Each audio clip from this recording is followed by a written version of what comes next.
പുരുഷന്മാരുടെ സൈക്കോളജി മനസ്സിലാക്കിക്കൊണ്ട് എങ്ങനെ നമുക്കൊരു റിലേഷൻഷിപ്പിലെ പ്രോബ്ലംസിനെ അവോയ്ഡ് ചെയ്യാൻ പറ്റുമെന്ന് നോക്കിയാലോ. ഒരു ഹെട്രോസെക്ഷൽ റിലേഷൻഷിപ്പിൽ പുരുഷന്മാർ ഏറ്റവും കൂടുതൽ പറയുന്ന കംപ്ലൈന്റ് ആണ്, ഞാൻ എന്ത് പറഞ്ഞാലും അവൾക്കത് ശരിയാവില്ല, എന്ത് ചെയ്താലും അതിലൊക്കെ തെറ്റ് കണ്ടുപിടിക്കും എന്നുള്ളത്.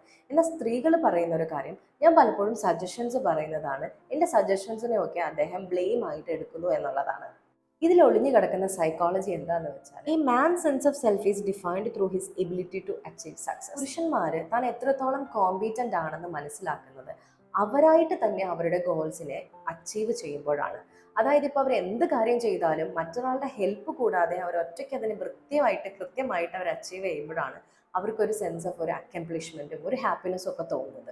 എന്നാൽ സ്ത്രീകളെ സംബന്ധിച്ച് അവരൊരു റിലേഷൻഷിപ്പിലേക്ക് പോകുമ്പോൾ അവരുടെ മനസ്സിലുണ്ടാകുന്ന ഒരു തോട്ട്, ഈ വ്യക്തിനെ അസിസ്റ്റ് ചെയ്യേണ്ടത് എൻ്റെ റെസ്പോൺസിബിലിറ്റി ആണെന്നും അയാൾക്ക് വേണ്ട ഇമ്പ്രൂവ്മെന്റ്സ് പറഞ്ഞു കൊടുക്കേണ്ടത് എൻ്റെ ഡ്യൂട്ടി ആണെന്നുമുള്ളൊരു തോന്നൽ സ്ത്രീകൾക്ക് ഉണ്ടാവുന്നുണ്ട്.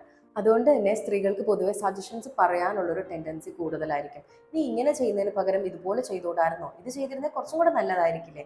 ഈ രീതിയിൽ ക്വസ്റ്റ്യൻസ് ചോദിക്കുമ്പോൾ അല്ലെങ്കിൽ സജഷൻസ് പറയുമ്പോഴൊക്കെ പുരുഷന്മാർ ഇതിനെ കാണുന്നത് തന്നെ കോമ്പീറ്റന്റ് ആയിട്ട് തൻ്റെ പാർട്ട്ണർ കാണുന്നില്ല എന്നുള്ളതും തനിക്കിതൊന്നും ചെയ്യാൻ അറിയില്ല എന്ന രീതിയിൽ തൻ്റെ പാർട്ട്ണറെ കണക്കാക്കുന്നു എന്നൊരു രീതിയിലായിരിക്കും. സോ നിങ്ങളുടെ പാർട്ട്ണർ ചോദിക്കാത്ത പക്ഷം അനാവശ്യമായിട്ട് ഇമ്പ്രൂവ്മെന്റ്സോ സജഷൻസോ പറയുന്നത് മെന്നിനെ എപ്പോഴും ഒഫൻഡ് ചെയ്യുകയോ ഉള്ളൂ എന്നുള്ള ഒരു അണ്ടർസ്റ്റാൻഡിങ്ങിൽ പോവുകയാണെങ്കിൽ കുറച്ചും കൂടെ നിങ്ങളുടെ റിലേഷൻഷിപ്പിനെ ബെറ്റർ ആക്കാനായിട്ട് സാധിക്കുന്നതായിരിക്കും.